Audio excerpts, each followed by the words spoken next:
I'm tired of running from the heat, and today we are finally, after about 3 years of owning this rig, we're gonna solve that problem. We are installing the Dometic RTX1000 12-volt air conditioner. There's the plywood roof.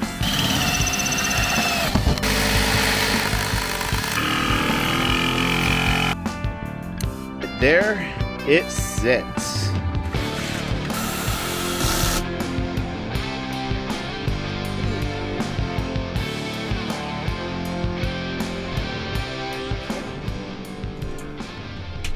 Yeah, this is it, and it's like really quiet.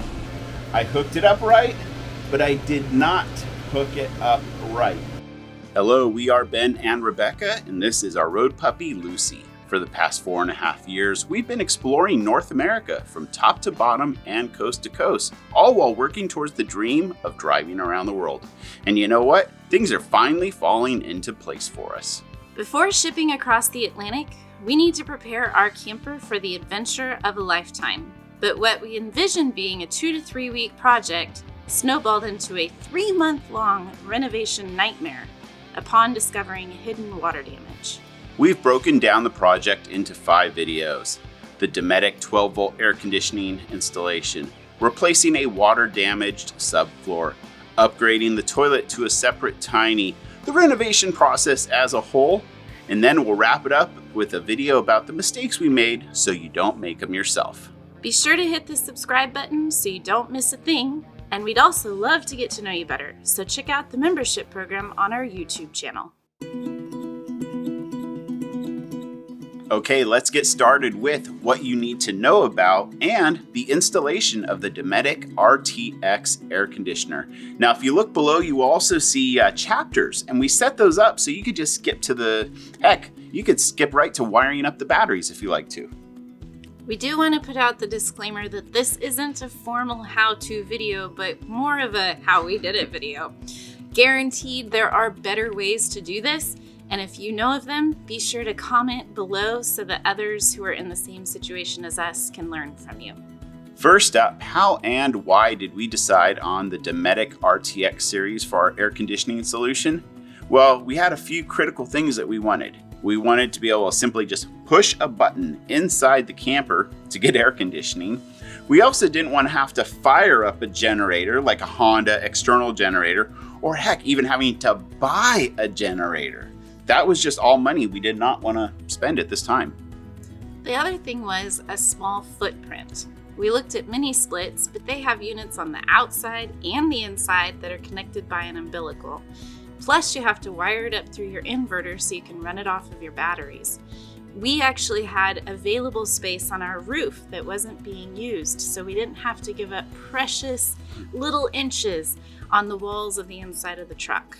And another thing, most rooftop air conditioners that are AC alternating current powered have a very high profile. And the RTX series, depending on which steel you're using, you're looking at like 8 inches max on the height. We also really liked the weight factor. The RTX1000 weighs 50 pounds. The 2000 weighs about 72 pounds. Another item that was mandatory was that it be a compressor-style air conditioner.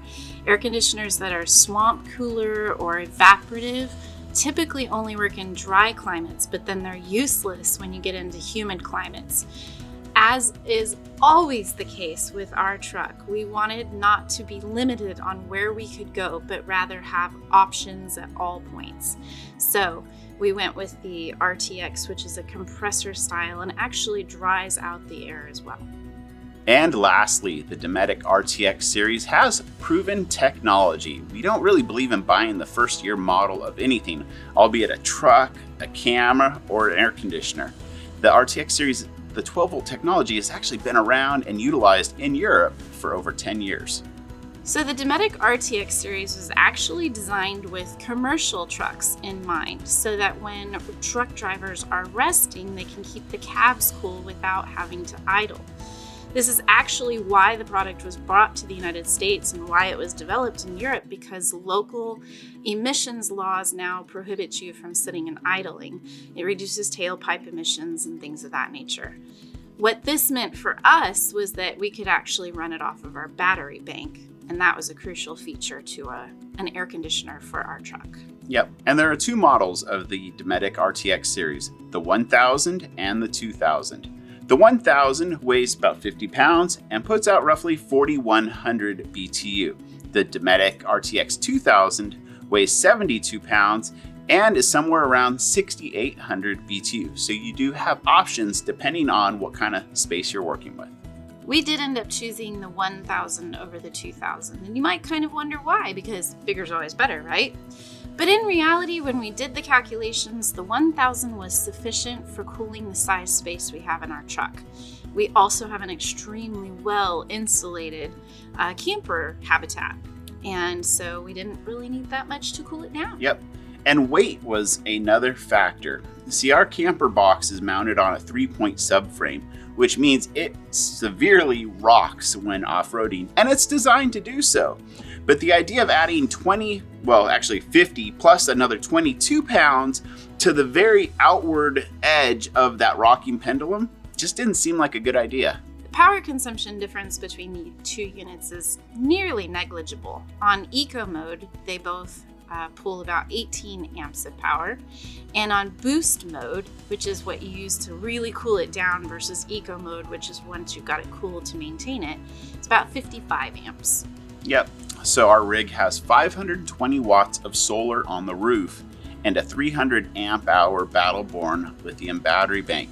So on most normal days, even if there's a little kind of compromised cloud cover, we're covering all the demands of eco mode.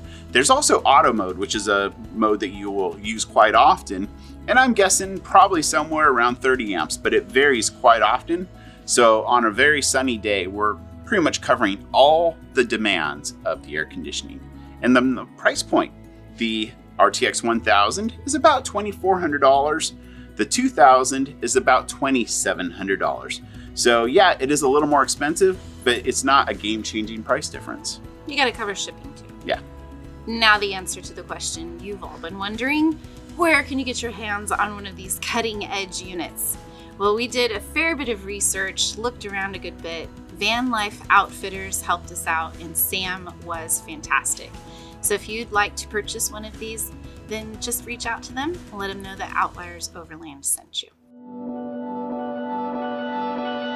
The Dometic RTX came with pretty much everything you'll need for the installation.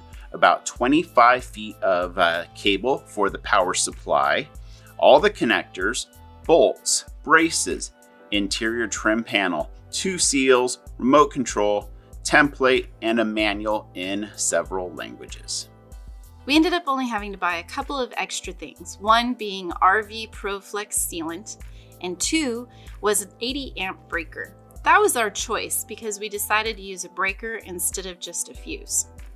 Since we do travel full time, we had to have some place to do the installation, and Russell and Christine, our good friends, offered up their place. This was the ideal location because Russ has quite the workshop.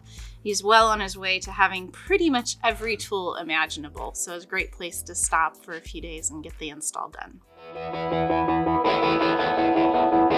Well, it eventually had to happen. We needed to cut a big ass hole in the roof of our camper. Now, what we did know about the walls of our habitat was the roof was 3/4 of an inch thick plywood, and there were steel beams, which is like the framework of the camper, and then aluminum sided walls. We didn't necessarily know all the other things. Yeah. This was a common theme throughout the entire remodel project. It was a do-it-yourself and not done by us. So for the installation of the air conditioner, it was, we don't know how thick the roof is, we don't really know where the wiring is routed, not really sure where the joists are located or how far apart they are. So one thing we were able to kind of determine was that there's at least 14 inches of space between the ceiling joists because we have a max air roof fan, and that's a 14 by 14 inch hole for those to fit. We tried using a magnet to see like where the metal joists were, it just wasn't working because there were so many layers to it. It was not effective. So there's literally no other choice but to just start peeling it back one layer at a time. Well, we started from the inside out, and eventually what we discovered about our camper is that our roof and ceiling is over 3.5 inches thick. A 1/4-inch ceiling panel, 1/2-inch wood strips to hold those ceiling panels in place, 2-inch steel joists, 15 inches apart with foam board insulation between them, a 3/4-inch sheet of plywood, and finally covered by a sheet of aluminum for the exterior roof.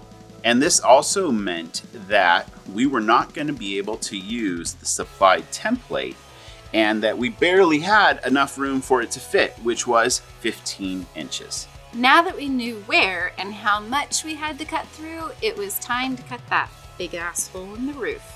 We started out by drilling out the corners to maintain the integrity of the materials and followed that up by cutting straight lines with a jigsaw. And the only thing left to do was to bust out that ProFlex sealant, and we opted to use the thicker of the 2 seals provided by Dometic because we had a trim piece that we wanted to ensure we cleared. And really the only thing left to do was to drop the unit in and it fit. Fortunately, we cleared that exterior camper trim, and our roof ended up being so thick that the interior aspect of the unit just barely protruded. And since we did not use their supplied template, that meant that the interior trim portion was really not going to be used in our case, which was fine because we went and got some wood and Russell helped us cut some pieces and we made our own trim. Now that the heavy lifting is done, we were ready to move on to Ben's dad's and start with some additional renovations. This is also a great time to say thank you. So many of our friends and family helped us with these renovations. And I'll just say, we wouldn't be sitting here in Italy while our truck is probably being loaded onto a cargo ship in Baltimore and on its way to Europe right now without the help of friends and family. Yeah, both of our moms gave us going away gifts that ended up being big components of our rebuild. Ben's dad allowed us to take over his house for 3 months. He helped with multiple components of the remodel. Took footage as well. Yeah, a lot of footage he sees from Dad. Russell helped us with putting the air conditioner on the roof, and Dan was always there to bounce off electrical questions with Ben and make sure we were doing things the right way. Because I'm not an electrical expert. I can hold my own. No.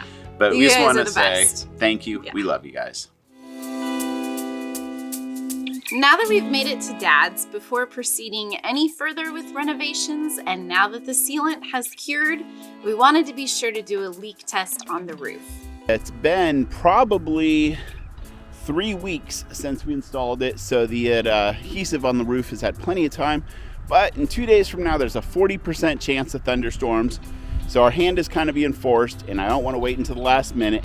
So we are in the midst of doing all this water damage repair, and there's been mold, so that's why I got the mask. That'll be a separate video. But Dad is up on the roof now. Okay, let's start with a light mist on the rear of the unit. Okay, I hear water hitting the ceiling. So far, so good. Okay, first round is looking very promising, Dad. Just keep spraying around the whole unit now, and we'll keep looking. I need something to go my way after this disaster. Very, very promising. Thanks, Dad. Appreciate it. Let's get you off the roof. So the next step is running the wires and hooking them up to the battery bank. And in our case, running them through the walls or inside the walls was going to be excessively complicated due to the ceiling joists and the floor studs. It just wasn't going to work. We ended up running them on the outside of the interior walls of the truck. I'm not gonna lie, I was pretty nervous about this concept at first, but I was like, you get to have air conditioning, shut up. In the end, we used some trimming like what we had built in around the air conditioner and a few other things, kind of gave it an industrial vibe, and it turned out really well. Well, from there, I measured and routed the wires down the wall and into the electrical apartment accordingly. And I also opted to use 1-inch split wire loom to make it look a little bit nicer and also protect the wiring. This is also where the 80 amp breaker came into play. We used it for the positive cable. The kit did come with an 80 amp fuse, but we just felt like adding the extra security of having a resettable breaker in place. Another personal decision was to use our own connectors, and we carry a crimping tool for times like these. And then for a little improved connection, we opted to solder the connections as well. Hooking up the wires was pretty simple. If you've got some 12 volt experience, it's not anything you can't handle. Here's one of the mistakes I made. The unit worked, but the Victron battery monitor system was not getting an accurate reading of the amperage draw. What I did is I hooked the power supply up to the positive and the negative of my bank.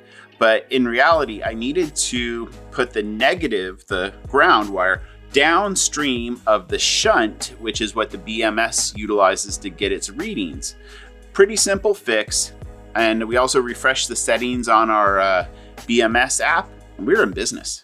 As renovations continued, we stained the trim for the wiring to match the rest of the trim in the truck, and eventually it was time to hang that wiring and put it in place. To be quite honest, we were pretty nervous about this and whether or not it was going to look really unfinished, but we used some black split wire loom and we taped the connectors with black electrical tape, and then we used the little silver, what are those things called? Clamps. Clamps, yeah. Attached it all to that really pretty trim, and like I mentioned before, it kind of took on this van life industrial look that we're both really happy with. We're done. We made it. We have air conditioning now. The biggest problem in our camper has been solved. We did get lucky in two ways. Firstly, that we had 15 inches of space between our ceiling joists so that the unit fit. And also my buddy Dan, he said, "Hey Ben, did you bench test that unit before installing it and doing all this work?" And I was like, no. So, hey, maybe you want to bench test it first. It was also priceless to have this air conditioning installed before we started all of the other renovations. They ended up taking far longer than we expected, and it gets really hot in San Diego, especially when you renovate in the summer. So either it would have taken us a lot longer, or we would have had to work through the night to get all of these renovations done. Well, that's a wrap, but down the road we'll produce another video, more of the real-time, real-life power consumption of the unit and a long-term review. Thanks for watching. Be sure to hit that subscribe button so we can share the rest of this renovation with you and our travels around the world. Ooh, don't get your leg in your arm out there. Oh, goodness. Oh, for God's sake. Oh, Is this going on the bloopers reel? it might. This really hurts my knees. Once we were at Dad's... And that was a little loud. Okay. Could you keep it down? Keep it down! If you could maybe just sometimes... Keep it down! Okay, let's do this.